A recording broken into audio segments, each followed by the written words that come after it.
জয় নিতাই গৌর হরিবল। রাধে রাধে।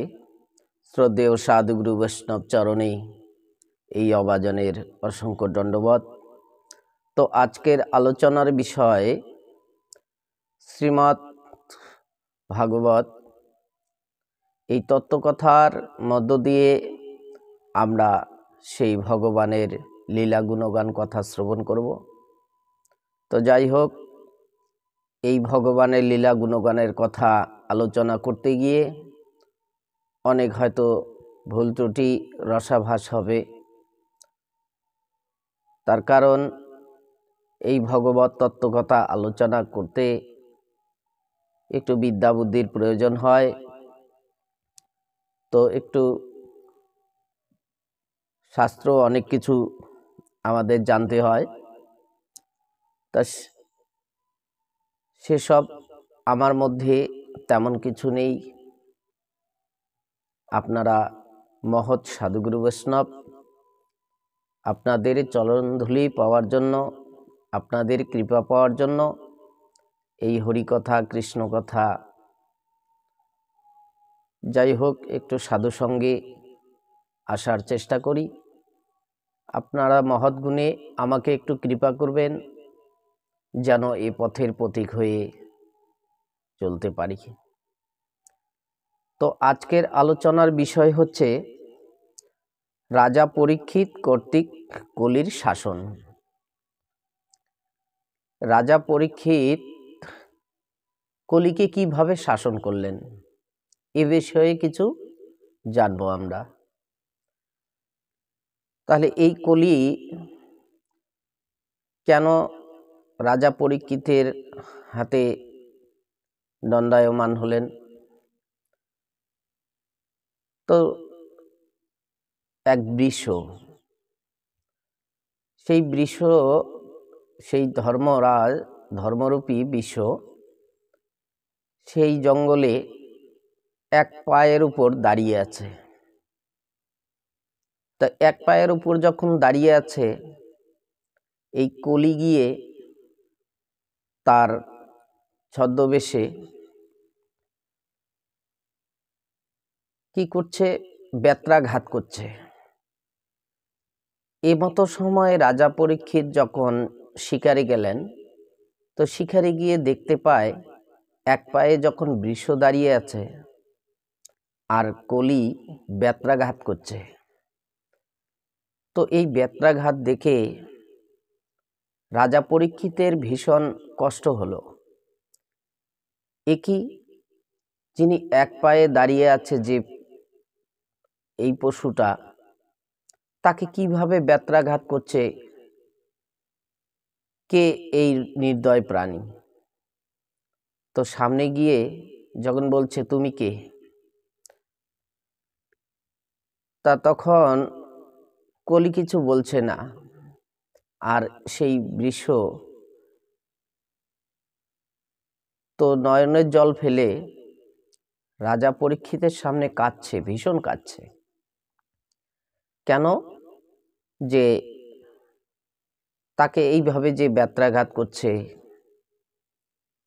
তখন সেই রাজা পরীক্ষিত বলছে তুমি কে?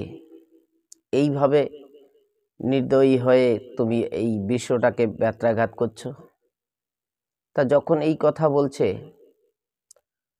তা তখন সেই কলি কিছু বলছে না, যে তুমি যদি সত্য কথা না বলো তাহলে তোমাকে আমি এই ধনুর্বাণ দিয়ে সমূলে বিনাশ করব। তা যখন এই কথা বলছে, বাণ তুলেছে, এই মতো সময়ে কলি কি করলো? হঠাৎ করে গিয়ে রাজা পরীক্ষিতের চরণে পড়ে গেল, বলছে মহারাজ আমাকে ক্ষমা করুন। তা রাজা পরীক্ষিত তখন বলছে কে তুমি? তোমার স্বরূপে ফিরে এসো। তা যখন স্বরূপে আসলো, তখন দেখতে পায় যে স্বয়ং কলি। তা এই কলি যখন স্মরণে এসে গেল, তা বলছে মহারাজ আমি আপনার চরণে শরণার্থী, আমাকে আপনার চরণে ঠাঁই দিন। তা বলছে ঠিক আছে, তা তুমি এইভাবে যে বৃক্ষটাকে তুমি ব্যত্রাঘাত করছো, এটা তো আমার রাজ্যে এইভাবে চলবে না। তাহলে এখানে কি বলতে চাইছে? সেই কলি কেন এটা করলো?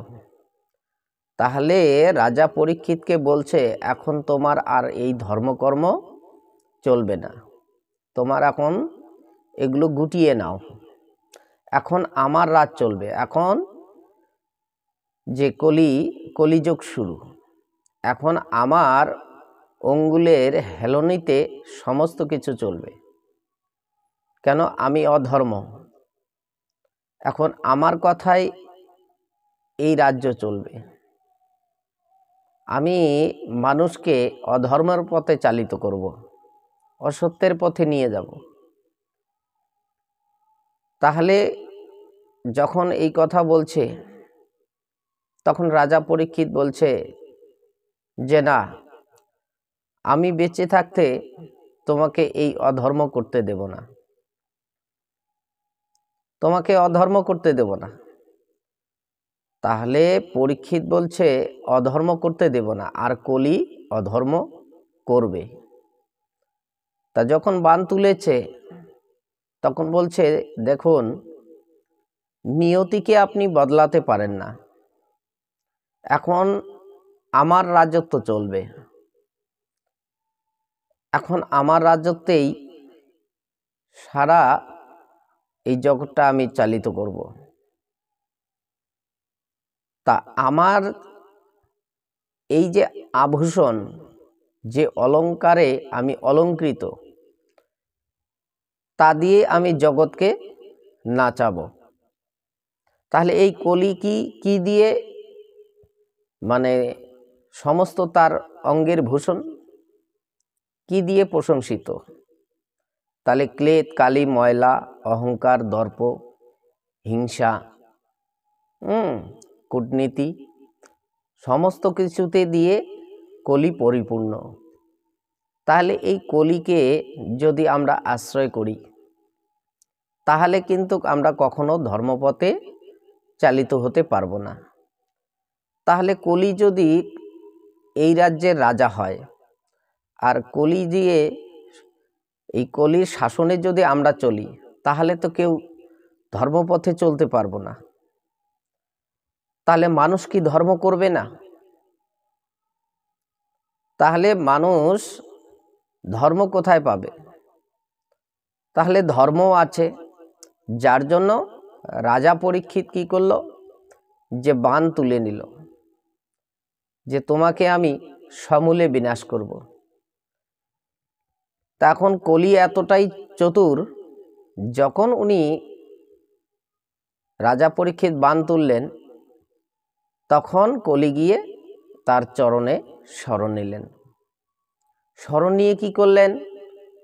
যে মহারাজ, শরণার্থীকে জায়গা দেওয়া এটা রাজার ধর্ম। তো রাজা পরীক্ষিত কি করলেন?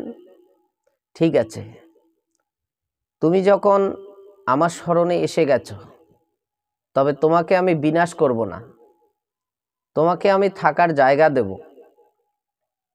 কিন্তু আমি যতটুকু জায়গা তোমাকে থাকার দেব, যে জায়গা দেব সেই জায়গায় কিন্তু তুমি থাকবে, অন্য কোথাও থাকতে পারবে না।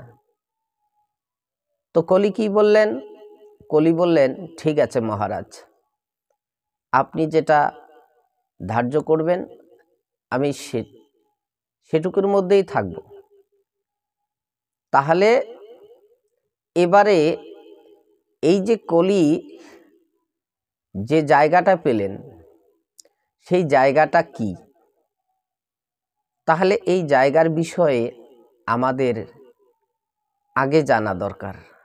আমরা যার রাজ্যের থাকছি, যার রাজ্যের যে রাজার কথায় আমরা চলাফেরা করছি, সেই রাজার কথা শুনতে হয়, আর সেই রাজার শাসনটাই বাকি। এইটা আগে আমাদের জানা দরকার। যদি এই শাসন আমরা ভালোভাবে না জানি, এই তত্ত্বকে না জানি, তাহলে আমাদের কি হবে? সেই কলি আমাদের ভিতরে প্রবেশ করে তাহলে আমাদেরকে সেই নরকগামী করবে, সেটা আমাদের কর্মের দ্বারাই। তাহলে চলুন আমরা জেনে নিই এই কলির তিনি কি কি দ্বারা অলঙ্কৃত এই কলি। তাহলে এটা আমরা জেনে নিই, তাহলে পরবর্তী পর্বে আমরা শুনতে থাকব যে কলি কি কি দিয়ে অলঙ্কৃত। যাই হোক, পরবর্তী পর্বে আপনারা শুনতে থাকুন।